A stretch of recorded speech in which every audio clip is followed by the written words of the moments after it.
Hi friends, welcome to my channel Medsense biology. आज की class में हम लोग ह्यूमन आई मानव नेत्र के बारे में स्टडी करेंगे।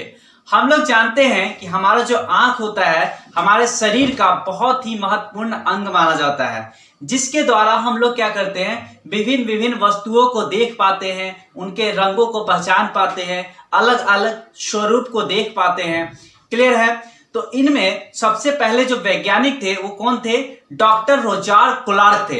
इन्होंने क्या बताया कि जो हमारे आंख होते हैं उनका 576 मेगापिक्सल होता है। क्लियर है? उसके बाद एक क्वेश्चन पूछ सकता है, इसलिए मैंने यहाँ पे डिस्कस किया है।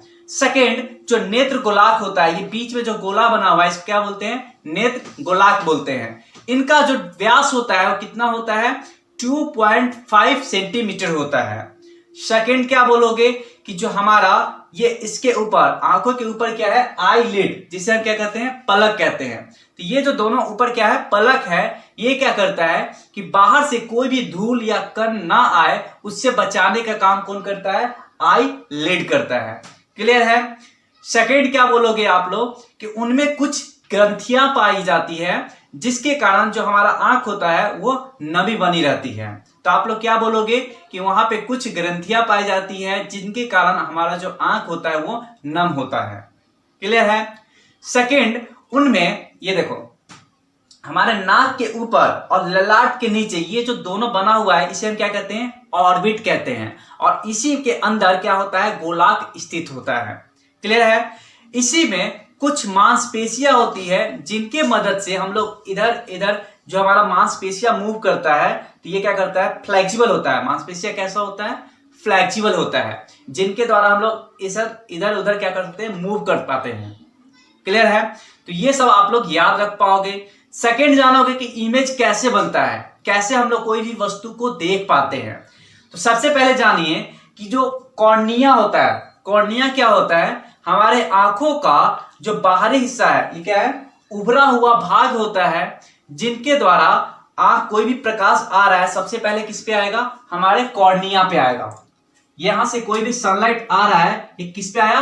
कॉर्निया पे आया। ये क्या है? उभरा हुआ भाग होता है, जिसपे प्रकाश अंदर जाती है। और अंदर जाने के बाद अब देखो, पहला काम इस समझ में आया कॉर्निया का। सेकेंड है आइरिस।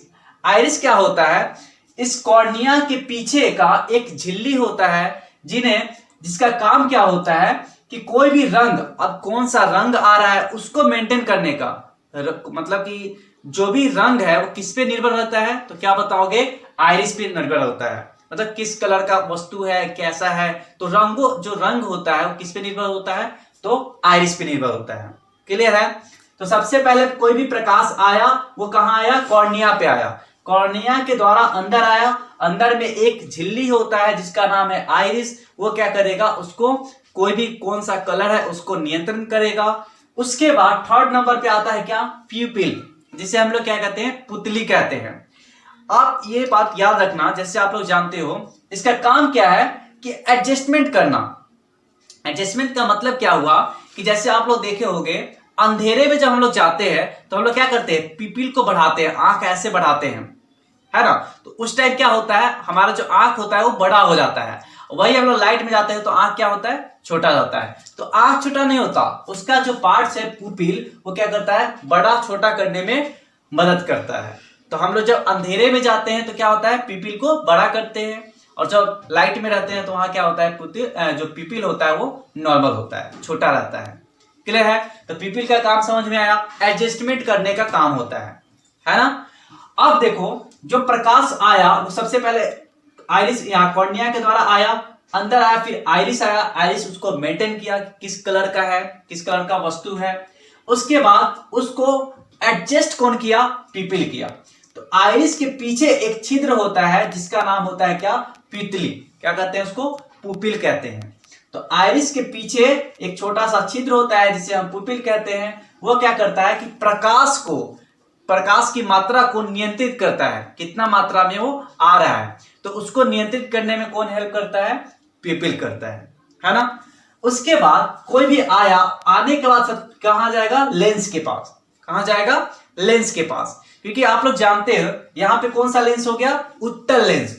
कोई भी पारदर्शी वस्तु आया सबसे पहले किसके द्वारा आया? कॉर्निया के थ्रू आया। वो अंदर गया, उसको एडजस्ट कौन किया? पिपिल किया।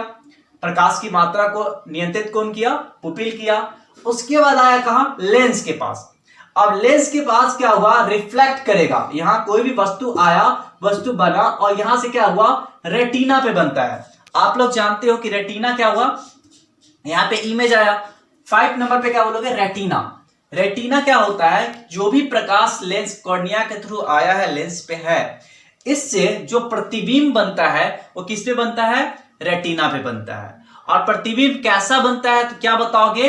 या रियल और इन्वर्टेड बनता है, मतलब उल्टा बनता है। कैसा बनता है? उल्टा और वास्तविक बनता है ना। तो ये बस याद रखना कि यहाँ उल्टा और इन्वर्टेड बनता है, मतलब रियल और इन्वर्टेड बनता है। और आपसे पूछा जाए कि जो प्रतिबिंब बनता है वो कहां पे बनता है तो क्या बताओगे? रेटिना पे बनता है। तो कोई भी वस्तु जो हम लोग देख पाते हैं वो कहां पे आता है? रेटिना पे आता है। अब 5वां नंबर पे है क्या? Optic nerve. क्या है? Optic nerve. अब जो भी यहाँ पे वस्तु बना है उसको हम लोग क्या कर रहे हैं? देख पाते हैं। जो भी वस्तु हम देख पाते हैं या फिर जो भी रेटिना पे बनता है वो क्या करेगा? हमारे मस्तिष्क तक भेजने का काम कौन करेगा? नर्व। कि आप लोग जानते हैं कि नर्व का काम ही होता है क्या? मैसेज को पहुंचाना। क्या करना? मैसेज को पहुंचाना। तो कोई भी वस्तु बन रहा है या फिर हम लोग जो देख पाते हैं वो सबसे पहले किसके द्वारा देख पाते हैं? तो ऑप्टिक नर्व के द्वारा। यही क्या करता है? हमारे मस्तिष्क तक भेज पाता है कि वह वस्तु कैसा है, कौन सा वस्तु है, कौन सा कलर का है। तो कौन पहुंचाता है? क्या बताओगे? ऑप्टिक नर्व पहुंचाता है ना। उसके बाद आया, ये 5वां नंबर पे है, सबका फंक्शन याद रखिएगा, सबका कार्य कि कैसे कैसे इमेज बन रहा है ना। उसके बाद आया क्या? 6ठा नंबर पे एस्क्लेरा। एस्क्लेरा वर्ड से देखो, श्वेत पटल। क्या कर रहे हैं? श्वेत पटल। मतलब जो भी यहाँ पे बहुत सारे जो व्हाइट होते हैं, जो भी मतलब कि श्वेत रंग के होते हैं, वो सारा इसके अंदर में आता है ना। तो इसका काम क्या है कि समझो कि यह एक कोटिंग बनाता है। कोटिंग आप लोग जानते हो ना कि हम लोग जैसे कि मान लो ये बाहर हमारा स्किन है, प्रोटेक्ट कर रहा है। हमारा ब्रेन का जो बाहरी कोटिंग है वो क्या है? स्कल है, जो हमारा ब्रेन को प्रोटेक्ट करने में हेल्प करता है।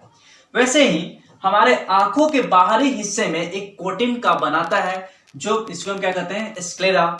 इसका काम होता है कि अंदर कुछ भी डैमेज ना हो, रैप्चर ना हो या कुछ फटे नहीं, उससे बचाने का काम कौन करता है? स्क्लेरा। तो याद रखिएगा, स्क्लेरा का काम ही होता है बचाने का, कि रैप्चर ना हो, फटे नहीं, उससे बचाने का काम स्क्लेरा करता है ना। अब इसके अंदर 2 द्रव्य पाए जाते हैं। आंखों में 2 द्रव्य होते हैं। एक होता है विट्रस। विट्रस को हम क्या कहते हैं? कांचाव। कांचाव द्रव्य कहते हैं। और एक होता है एक्वस चेंबर। तो सबसे पहले एग्जाम में क्या करेगा? आपसे पूछेगा कि जो विट्रस चेंबर है, कांचाव द्रव्य है, वो कहां पाए जाते हैं। तो आप क्या बोलोगे? कांचाव द्रव्य लेंस और रेटिना के बीच पाए जाते हैं। क्या बोलोगे? लेंस और रेटिना के बीच पाए जाते हैं। कौन? कांचाव द्रव्य। किसके बीच? लेंस व रेटिना, इसके बीच कौन सा द्रव्य पाया जाता है? कांचाव द्रव्य पाया जाता है ना। बस याद रखिए, यहां पे ये पूरा क्या है? विट्रस चेंबर है। क्या है? विट्रस चेंबर है ना, जिसको कहते हैं हम लोग कांचाव द्रव्य है। तो याद रखिएगा ये। सेकेंड है एक्वस। एक्वस वर्ड से आप लोग याद रखोगे क्या? जल। आप देखते ना एक्वेटिक एनिमल, तो उससे वर्ड से याद रखना क्या? कि जल की बात की गई है। तो जो भी जलीय द्रव्य होते हैं, जैसे देखते हो ना कभी आंखों में क्या होता है? पानी आना स्टार्ट हो जाता है, तो वहां पे कौन सा द्रव्य है? एक्वस चेंबर है। अब आपसे पूछा जाएगा कि जो जलीय द्रव्य होता है वो कहां कहां प्रेजेंट होता है, मतलब किसके बीच में होता है। तो क्या बोलोगे कि जो हमारा कॉर्निया होता है और लेंस होता है, कॉर्निया और लेंस के बीच में ये जो है यहाँ पे क्या होता है? एक्वस द्रव, जलीय द्रव। तो इसका याद रखिएगा, कहां बताओगे? यहां होता है, बोलोगे कॉर्निया और लेंस के बीच, ये दोनों याद रखिएगा। क्लियर है? फिर आप लोग यह पता है कि यहाँ क्या है? नेत्र गोलाक। नेत्र गोलाक का क्या आप साइज याद रखोगे? 22.5 क्या होता है? सेंटीमीटर होता है। और 25 क्या होता है? मिलीमीटर होता है। आपसे वेट अगर पूछ रहे, वेट नहीं पूछता है, अगर पूछा जाए तो कितना नॉर्मल 7 ग्राम का होता है। क्लियर है? उसके बाद देखिए, एक्वस कंप्लीट हुआ, विट्रस कंप्लीट हुआ। अब आता है सिलियरी मसल्स। क्या होता है? Ciliary muscles.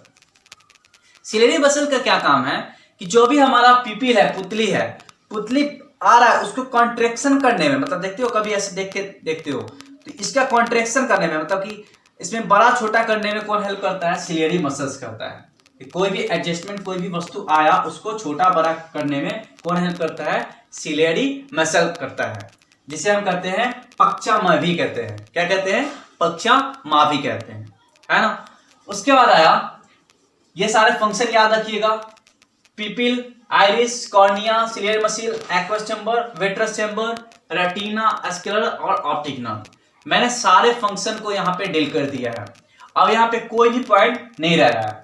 बस आप लोग क्या करोगे? स्ट्रक्चर बनाओगे, स्ट्रक्चर के थ्रू हर एक पॉइंट, हर एक पार्ट को लोगे, उसका फंक्शन याद रखोगे, वो कहाँ स्थित होता है, कैसे लाइट इंटर करता है, लाइट कैसे इंटर कर रहा है। नॉर्मल कॉर्निया के पास आया, कॉर्निया के थ्रू क्या हुआ? लाइट लेंस के पास गया, लेंस क्या किया? रेटिना पे भेजा, अपवर्तित किया, और रेटिना पे क्या हुआ? इमेज बन रहा है, प्रतिबिंब बन रहा है ना। और कैसा बन रहा है? तो रियल और इन्वर्टेड बन रहा है, मतलब उल्टा बन रहा है और वास्तविक बन रहा है। स्क्लेरा का काम क्या है? टूटने, फटना, इस सब से बचाने का काम कौन करेगा? स्क्लेरा करेगा। फिर पुपिल का काम क्या है? तो क्या बोलोगे? एडजस्टमेंट करने का, मतलब कि कितना मात्रा में प्रकाश अंदर आ रहा है उसको नियंत्रित करने का काम कौन करेगा? हमारा पुतली करता है। क्लियर है? मतलब हम जैसे अभी बताया है कि अंधेरा में जाते हो तो अपना जो पुपिल होता है वो क्या होता है? बड़ा हो जाता है। ऐसे आप लोग देखते हो, है ना, ऐसे करके देखते हो तो उस टाइम क्या होता है? पुपिल बड़ा हो जाता है। और नॉर्मल क्या होता है? नॉर्मल लाइट में जाओगे तो क्या होता है? छोटा हो जाता है। देखो जैसे मान लो खूब अंधेरा है, आप लोग खूब अंधेरे के बाद डायरेक्ट क्या धूप में जाओगे तो वहां पे देखते हो ना, दिखाई देना बंद हो जाता है। उस टाइम क्या होता है कि हमारा जो पुपिल होता है वो बहुत छोटा हो जाता है, जिसके कारण हम लोग ठीक से दिखाई नहीं पाता। ठीक है, तो पुपिल का काम समझ में आया। उसके बाद आइरिस, आइरिस का काम क्या है कि जो भी रंग, कलर, किस कलर का वस्तु आ रहा है, कैसा कलर है, तो रंगों पे निर्भर होता है। बस ये याद रखिएगा। फिर कॉर्निया का समझ ही आ गया। तो ये सारे फंक्शन इसका जो भी है। हाँ, एक इंपॉर्टेंट यहाँ पे एग्जाम में पूछ सकता है कि जो लेंस के पदार्थ का अपवर्तांक कितना होता है, तो क्या बताओगे? 1.44। ये एग्जाम में पूछ सकता है, बहुत इंपॉर्टेंट है कि लेंस के पदार्थ का जो अपवर्तांक है वो कितना होता है, तो क्या याद रखोगे? 1.44। क्लियर है? ये एग्जाम में पूछ सकता है। फिर आप डायमीटर याद रखना कि व्यास कितना होता है, तो क्या याद रखोगे? 25 मिलीमीटर होता है और 2.5 सेंटीमीटर होता है और 7 ग्राम का होता है। ये 3-4 पॉइंट जो बहुत इंपॉर्टेंट है वो एग्जाम में पूछ सकता है। उसके बाद ये दोनों के बीच में पूछ सकता है जलीय द्रव कहाँ पाए जाते हैं, उसके बाद कचाप द्रव कहाँ पाए जाते हैं, स्क्लेरा का काम क्या होता है, आपसे पूछा जाएगा कि बचाने का काम कौन करता है। फिर पूछ लेगा कि आपका जो इमेज बनता है, प्रतिबिंब बनता है, वो कहाँ बनता है, तो आप क्या बताओगे? रेटिना पे बनता है। इमेज मतलब जो भी मैसेज, मतलब कैसे, कौन सा ऑब्जेक्ट है, कौन सा वस्तु है, वो कहाँ तक जा रहा है, मतलब कि कौन सा वस्तु है उसको पहुंचाने का काम कौन करता है, तो क्या बताओगे? ऑप्टिक नर्व करता है। तो आज की क्लास में हम लोग क्या करेंगे, इसी के यहीं पे रखेंगे। नेक्स्ट क्लास में जो भी जैसे मायोपिया, हाइपरमेट्रोपिया, जितने भी डिफेक्ट है उसके बारे में स्टडी करेंगे। तो आपको अगर वीडियो पसंद आया है तो लाइक करें, कमेंट करें और सब्सक्राइब करें। Thank you.